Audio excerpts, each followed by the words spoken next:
दोस्तों यूं तो आज कांग्रेस देश के गिने चुने राज्यों में सिमट के रह गई है, केंद्र से 11 सालों से दूर है और जिन राज्यों में कभी कांग्रेस की तूती बजती थी आज वहां से भी सिमट गई है। पार्टी सिमटती जा रही है लेकिन उसकी नेताओं की भ्रष्ट विचारधारा अभी भी जिंदा है।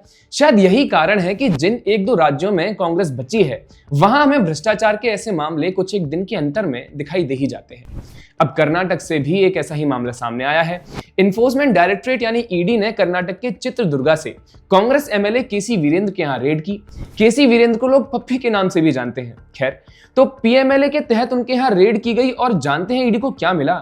40 किलो 24 कैरेट सोना।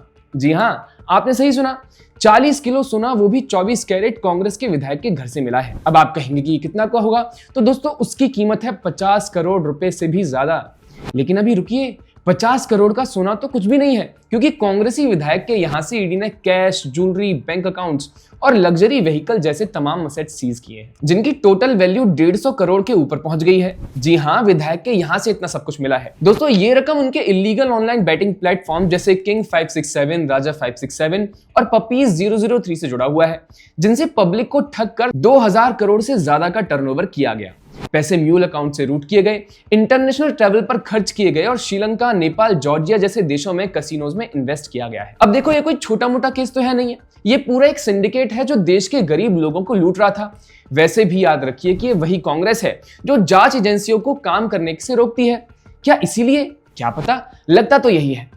इस बार भी क्या पता राहुल गांधी अपने गोल्डन एमएलए के समर्थन में उतर आए। एक बात और याद रखिए कि कर्नाटक में ये सिर्फ इकलौता केस नहीं है। Chief minister Siddaramaiah MUDA land allotment scam में फंसे हुए हैं, जहां उनकी पत्नी को लाभ पहुंचाने का आरोप है। Deputy CM DK Shivakumar disproportionate assets case में उलझे हुए हैं और अब कांग्रेसी विधायक केसी वीरेंद्र का मामला। इससे एक बात तो साफ तौर पर कही जा सकती है कि कांग्रेस ऊपर से नीचे तक भ्रष्टाचार में डूबी हुई है। राज्य में फ्रीबीज के नाम पर ट्रेजरी को खाली किया हुआ है, कर्नाटक का कर्ज रिकॉर्ड हाई है और पीछे से सत्ताधारी दल के विधायक बैटिंग एम्पायर चलाए जा रहे हैं। ये वही लोग हैं जो सेविंग डेमोक्रेसी का नारा देते देते डेमोक्रेसी को लूट रहे हैं। दोस्तों अब इसमें आती है ईडी की बात।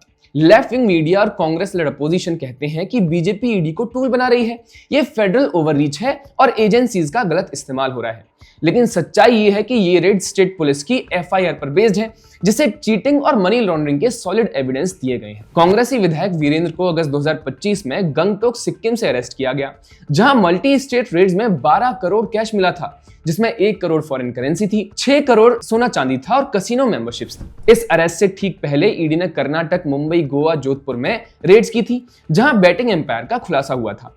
सितंबर में 24 करोड़ कीमत का 21 किलो सोना चांदी मिला था, जिससे सीज किए हुए असेट्स की वैल्यू 100 करोड़ के ऊपर पहुंच गई थी। फिर आखिरकार कल की रेड में यह अमाउंट 150 करोड़ तक पहुंच गया। खैर, कांग्रेस के गोल्डन विधायक को लेकर आपका क्या कहना है, हमें कमेंट्स में जरूर बताइएगा।